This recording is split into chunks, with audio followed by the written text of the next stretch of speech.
So today you're here to overcome self-limiting beliefs, and self-limiting beliefs are things that we make up in our own head. We tell ourselves this story, and there's no reason why you cannot overcome and achieve anything that you want to and become that person. It's all in here that is stopping you become that person. So I'm going to teach you a few things, 5 steps on how to overcome these self-limiting beliefs. Number one, so we're just going to dive right in. Number one, question every thought. When you think of things like, I'm not going to be able to lose that weight, I can't go to the gym, I'm not attractive enough, you have to ask yourself, are these actually true? Most of the time they're not. And where are these beliefs coming from? Has somebody told you these, or are these a story? Is this a story that you're just completely making up in your head? The action point here is write down one self-limiting belief. For example, I can't lose 5 pounds. And then write 3 reasons why that is not true. Because there's no reason why you can't lose the 5 pounds. It's something up in here that's stopping you. And keep doing that exercise to overcome that first self-limiting belief. And number two, stop identifying with your current self. I'm lazy, I'm not confident. That's not true. It's not who you are. It's not your identity. Really, where are they coming from? So instead say, I'm someone that's learning discipline, I'm someone who is becoming less shy, I'm someone who is growing my confidence. Your identity is going to shape your actions, okay? So just keep working on becoming that person. Number 3, do something that scares you every week. I love this one because this is how you really get out of your comfort zone and you really challenge yourself. And once you do that, you will get to this stage where it's like, wow, what can I not do now? For example, one could be approaching somebody new in the gym, or maybe even just going alone to the gym, not without your partner and not without a friend. Or maybe another one is not wearing headphones in the gym. Another one is going to a restaurant completely by yourself without your phone, for example, so you're not distracted. These are all little baby steps, but you should be pushing yourself out of your comfort zone every week. And think about how this will improve your confidence in a professional environment, with yourself, with your relationships, etc. So all you need is a little bit of confidence in order to see how much bigger this can be and how much you can excel, your personal growth, etc. Small acts of courage build a confident identity. Number 4, this is a really important one. I think is extremely important, is change your environment. So if you're around people that are moaning, that are just settling for something that you want to achieve more, or they talk about being poor all the time, or they talk about being unhealthy and like victim mindset almost and never making any change, you're then part of that group.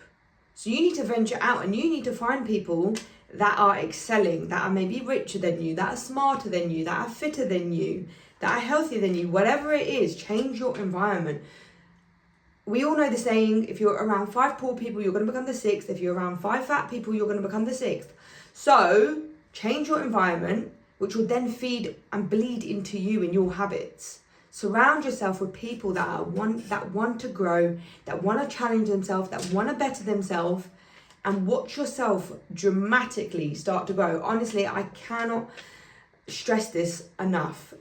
Last year in February, I went to my first business event. I got myself out of my comfort zone. I didn't know anybody there. I was very scared. I was in this room full of hundreds of fitness coaches that were insane shape. Some people in that room were earning 50 grand a month. Far fitter, far smarter. And just getting an insight of that, I was like, whoa, I could be that person one day. The only thing that's stopping me is my own mindset of self-doubt, of no, you'll never be able to do that. Who says? I'm the one saying. And it's up to me if I want to change it. So then I started to invest in myself and I started surrounding myself with like-minded people. And now it's just, now I'm just progressing.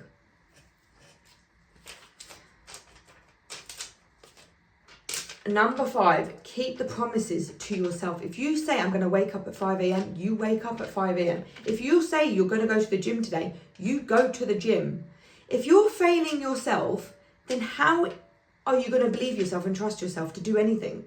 if you're already making excuses, you need to prioritize yourself, and you need to have those non-negotiables with yourself, and nobody or nothing is getting in the way. Of course, if something urgent comes up, that's a different story, but don't allow anything to cancel that date with yourself, whether that's you feeding yourself well, that's you going for an hour walk on your own, or you going to the gym, whatever it is that you're trying to improve your mindset, your lifestyle, your confidence, your fitness. Do not fail yourself.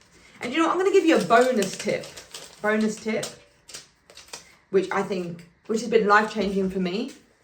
Read The Alchemist. This book is phenomenal. It's all about spirituality and belief. And it's a great fictional story, but honestly, what I'm learning from it is life-changing. And this kid, he just had so much belief in what he wanted to achieve, and how the universe will align. If you've got so much want and desire to do something, there's no reason why you cannot do it. First, overcome the self-limiting beliefs, and then make an actionable plan and start to work on it. Nothing's gonna come in the way, and if anything, yeah, you know what, you'll fail a few times, but there's nothing stronger than the energy of you wanting to do what you want to do and going to achieve it. Manifestation is real. You just have to believe in it, and you have to do the actionable steps and visualize and dream so deep that you can almost you can already feel that success or whatever it is. And you need to be so delusional that it becomes your reality, basically, because your brain, there's a part of the subconscious brain that cannot determine what is reality and what is not a reality. When you can comprehend that, that's fucking crazy, that your brain does not know the difference. So imagine you're constantly daydreaming about what you want to achieve. Of course, you've got to do the work. If you're constantly working hard to what you want to achieve and what you want in life, and you're doing the actionable work, then what's standing in your way really? It's just yourself. There might be other obstacles, but you're going to overcome them. So I hope that was helpful. Subscribe for more, and let me know in the comments what's one self-limiting belief that you're going to work on and take away from this.